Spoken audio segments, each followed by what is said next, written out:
یا ایھا الذین آمنوا اذا قمتم الی الصلاۃ، اے ایمان والو جب تم نماز پڑھنے کا ارادہ کرو، فاغسلوا وجوہکم، تو دھو لو تم اپنے چہروں کو، وایدیکم الی المرافق، اور کونہیوں تک ہاتھوں کو، وامسحوا برؤوسکم، اور اپنے سروں کا مسح کرو، وارجلکم الی الکعبین، اور ٹخنوں تک پاؤں کو دھو لو۔ اس آیہ کریمہ کے اندر وضو کے فرائض بیان کیے گئے۔ سب سے پہلے ہم وضو کی فضیلت نبی رحمت صلی اللہ علیہ وسلم کی زبانی سنتے ہیں۔ امام بخاری اور امام مسلم نے حضرت سیدنا ابو ہریرہ رضی اللہ تعالیٰ عنہ سے روایت کیا کہ حضور نبی رحمت صلی اللہ علیہ وسلم نے ارشاد فرمایا، قیامت کے دن میری امت اس حالت میں بلائی جائے گی کہ ان کے منہ اور ہاتھ، پاؤں اور آثار وضو چمکتے ہوں گے،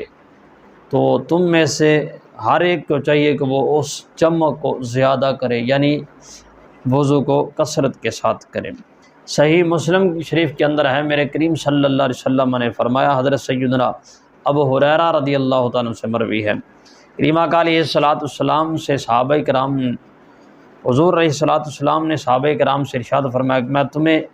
ایسی چیز نہ بتاؤں جس سے اللہ تعالیٰ خطاؤں کو معاف فرما دیتا ہے اور درجات بلند کر دیتا ہے۔ عرض کی کہ ہاں یا رسول اللہ صلی اللہ علیہ وسلم، کیوں نہیں؟ آپ فرمائیں۔ میرے کریم نے فرمایا، جس وقت وضو کرنا ناگوار ہو اس وقت کامل وضو کرنا، یعنی سردیوں کے راتوں میں جو پانی اکثریت ٹھنڈا ہوتا ہے تو ٹھنڈے پانی سے وضو کرنا بڑا مشکل کام ہوتا ہے، تو فرمایا اس وقت تم کامل وضو کرنا، اور مسجدوں کی طرف اپنے قدموں کو کثرت کے ساتھ لے جانا۔ ایک ہے سردیوں کی راتوں کے اندر جب وضو کرنا مشکل کام ہو، وہاں پر کامل وضو کرنا، دوسرا اپنے قدموں کو کثرت کے ساتھ مسجد کی طرف لے جانا، اور ایک نماز کے بعد دوسری نماز کا جو ہے انتظار کرنا، اس کا ثواب ایسا ہے جیسے کفار کی سرحد پر حمایت بلاد، حمایت اسلام کے لیے گھوڑا باندھنا ہے۔ میں جب وضو کرنا مشکل کام ہو سردیوں کے اندر، اور کثرت کے ساتھ جو ہے مسجد کی طرف اپنے قدموں کو لے جانا اور ایک نماز کے بعد دوسری نماز کا انتظار کرنا، یہ گناہوں کو مٹا دیتا ہے اور اللہ تعالیٰ اس کے تصدق سے تمہارے درجات کو بلند فرما دیتا ہے۔ امام مالک اور نسائی نے حضرت عبداللہ ضحابی رضی اللہ تعالیٰ سے روایت کیا کہ رسول اللہ صلی اللہ علیہ وسلم فرماتے ہیں کہ مسلمان بندہ جب وضو کرتا ہے تو کلی کرنے سے اس کے منہ کے گناہ گر جاتے ہیں، اور جب ناک میں پانی ڈالتا ہے تو ناک کے گناہ جو ہے وہ نکل جاتے ہیں، جب وہ منہ دھوتا ہے تو اس کے چہرے کے گناہ نکل جاتے ہیں، یہاں تک کہ پلکوں کے نکلتے ہیں، جب ہاتھ دھوتا ہے تو ہاتھوں کے گناہ چلے جاتے ہیں، اور ہاتھ کے ناخنوں سے نکلتے ہیں، جب یعنی کامل وضو جب کرتا ہے تو اس سے اس کے ناخنوں سے جو گناہ ہوتے ہیں وہ نکلتے ہیں، جب سر کا مسح کرتا ہے تو سر کے گناہ چلے جاتے ہیں، یہاں تک کہ کانوں کا مسح جب کرتا ہے تو کانوں کے گناہ بھی چلے جاتے ہیں، اور جب مومن بندہ اپنے پاؤں دھوتا ہے تو اس کے پاؤں کی خطائیں معاف ہو جاتی ہیں، یہاں تک کہ ناخنوں سے پھر اس کا مسجد کو جانا اور مزید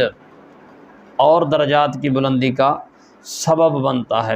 حضرت امام طبرانی رضی اللہ تعالیٰ عنہ نے حضرت مولا علی شیر خدا کرم اللہ تعالی وجہ الکریم سے روایت کیا، رسول اللہ صلی اللہ علیہ وسلم نے فرمایا، جو سخت سردی میں کامل وضو کرے اس کے لیے دگنا ثواب ہے۔ یہ معجم الاوسط کے اندر ہے، امام طبرانی کی ہے، باب التیمم ہے۔ تو آپ فرماتے ہیں کہ جب سردیوں کی راتیں ہوں اس میں وضو کرنا بڑا مشکل کام ہوتا ہے، تو فرمایا جب بندہ وہاں پر کامل وضو کرے تو فرمایا اس کے لیے دگنا ثواب ہے۔ آگے امام احمد بن حنبل نے حضرت انس رضی اللہ تعالیٰ عنہ سے روایت کیا کہ کریم صلی اللہ علیہ وسلم نے فرمایا، جو ایک بار وضو کرے تو ضروری بات ہے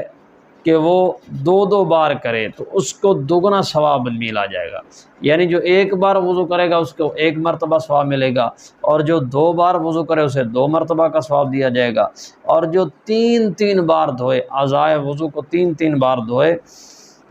تو یہ میرا اور اگلے نبیوں کا وضو ہے، یعنی 3 مرتبہ، 1 مرتبہ تو جو فرض ہیں انہیں 1 مرتبہ دھونا فرض ہے، اعضائے فرض جو ہیں یعنی 4 فرض ہیں وضو کے، منہ دھونا ہے، سر کونیوں سمیت ہاتھوں کا دھونا ہے، سر کا مسح کرنا ہے، اور پاؤں کو ٹخنوں سمیت دھونا ہے۔ ان کو ایک مرتبہ دھونا فرض ہے اور 3 مرتبہ دھونا سنت ہے۔ حضور فرماتے ہیں جو بندہ 3 مرتبہ اس کو دھوتا ہے تو یہ میرا اور اگلے نبیوں کا وضو کا طریقہ، یعنی انبیاء علیہ السلام اسی طرح وضو فرمایا کرتے تھے۔ تو وضو کے فرائض جو ہیں یہ 4 ہیں،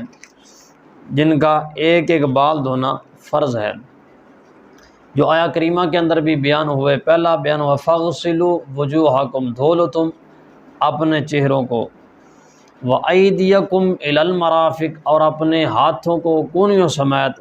وَامْسَحُوا بِرُؤُوسِكُمْ،